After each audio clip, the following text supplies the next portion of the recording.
మళ్ళా వెనుకకు పోయినారు. టీఆర్ఎస్ పార్టీని చీల్చే ప్రయత్నం చేసినారు. రకరకాల కథలు చేసినారు.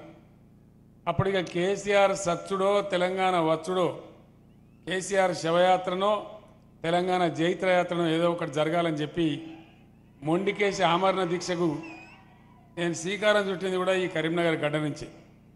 నన్ను అలుగునూరు చౌరస్తాలో అరెస్ట్ చేసి తీసుకెళ్లి ఖమ్మం జైల్లో పెట్టినారు.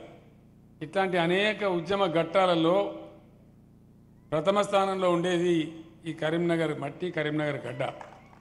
అద్భుతమైనటువంటి విజయాన్ని మనకు అందించింది.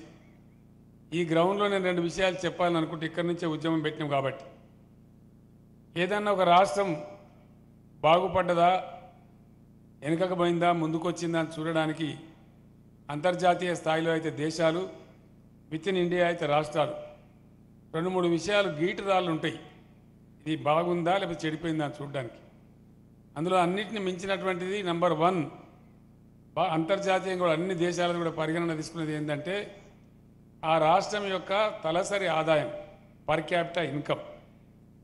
తెలంగాణ ఏర్పడ్డ నాడు 2014లో మన ర్యాంకు 19వ 20వ ర్యాంకు ఉండే ఇండియాలో. ఈరోజు 10 సంవత్సరాల బీఆర్ఎస్ పాలన తర్వాత 3,18,000 రూపాయల తలసరి ఆదాయంతో నా తెలంగాణ ఇలా ఇండియాలో నంబర్ 1 ఉంది పర్ క్యాపిటల్లో. నేను మనం చేస్తా ఉన్నా. ఇది మనందరికీ గర్వకారణం. ఇందాక నేను వస్తుంటే బస్సులో గంగుల కమలాకర్ గారు చెప్పినారు, సార్ ఇప్పుడు మనం సీసీ రోడ్డు మీద పోతున్నాం,